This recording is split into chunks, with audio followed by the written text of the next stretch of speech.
大家好，我是田园，今天给大家分享一个杏仁一口酥的做法。首先我们准备70克室温软化的黄油，接着我们再加入30克的糖粉，然后用打蛋器先把它们充分搅拌均匀。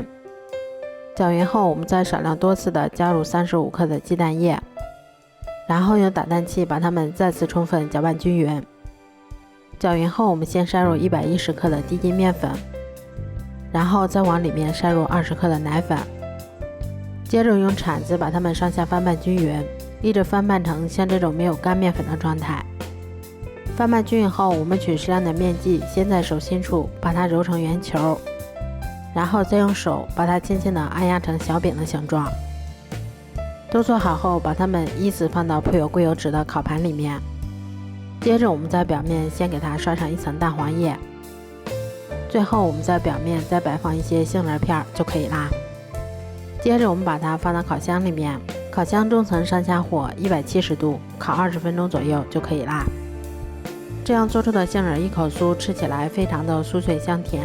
咬上一口还有一股浓浓的奶香和杏仁的香味儿。如果喜欢的话就试试吧，喜欢我的视频就关注我吧，谢谢您的支持。